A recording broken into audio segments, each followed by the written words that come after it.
सुप्रसिद्ध रामलीला मैदान है। यहाँ बचपन से मैं आ रही हूँ। हर साल दशहरे के दिन यहाँ इसी मैदान में रावण के पुतले का दहन होता है।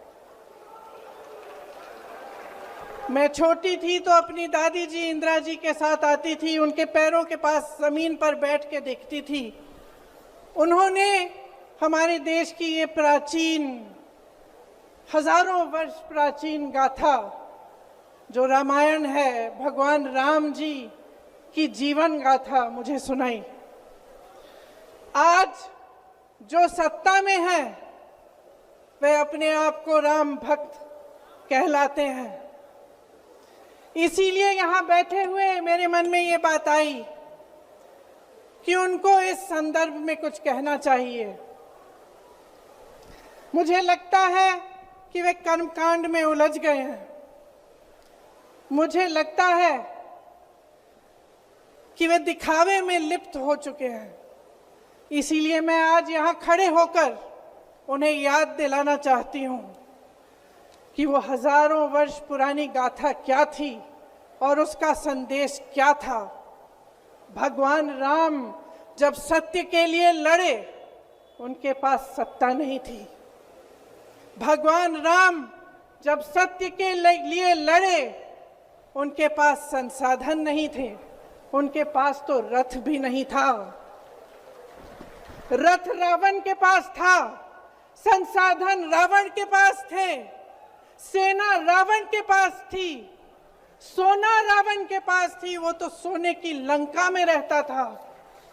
भगवान राम के पास सत्य था, आशा थी, आस्था थी, प्रेम था, परोपकार था, विनय था, धीरज था, साहस था और भगवान राम के पास सत्य था। मैं सत्ता में बैठे हुए सरकार के जितने भी सदस्य हैं, अपने प्रधानमंत्री नरेंद्र मोदी जी को याद दिलाना चाहती हूं कि इस जीवन राम भगवान के जीवन गाथा का क्या संदेश था। सत्ता सदैव नहीं रहती, सदैव नहीं रहती सत्ता। सत्ता आती है, जाती है, अहंकार चूर चूर होता है एक दिन। यही संदेश था भगवान राम का, उनके जीवन का। और आज यहाँ रामलीला मैदान पर खड़े हुए इंडिया गठबंधन की 5 मांगों को पढ़ने से पहले मुझे ये उचित लगा कि मैं ये संदेश एक बार फिर दोहराऊं। इंडिया गठबंधन की 5 सूत्री मांगे भारत के चुनाव आयोग को लोकसभा चुनावों में समान अवसर सुनिश्चित करना चाहिए। दूसरी मांग, चुनाव आयोग को चुनाव में हेराफेरी करने के उद्देश्य से विपक्षी राजनीतिक दलों के खिलाफ इनकम टैक्स, ईडी और सीबीआई द्वारा की जाने वाली बलपूर्वक कार्रवाई को रोकना चाहिए। तीसरी मांग, श्री हेमंत सोरेन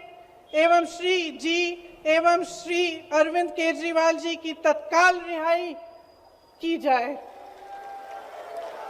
चौथी मांग, चुनाव के दौरान विपक्ष के राजनीतिक दलों का आर्थिक रूप से गला घोंटने की जबरन कार्रवाई तुरंत बंद होनी चाहिए। पांचवी मांग, चुनावी बांड का उपयोग करके बीजेपी द्वारा बदले की भावना, जबरन वसूली और धन शोधन के आरोपों की जांच के लिए सुप्रीम कोर्ट की निगरानी में एक एसआईटी गठित हो जानी चाहिए। बीजेपी शासन द्वारा पैदा की गई अलोकतांत्रिक बाधाओं के बावजूद इंडिया गठबंधन लड़ने, जीतने और हमारे लोकतंत्र को बचाने के लिए दृढ़ और आश्वस्त है। जुड़ेगा भारत, जीतेगा इंडिया। एक बार मेरे साथ कहिए, जुड़ेगा भारत,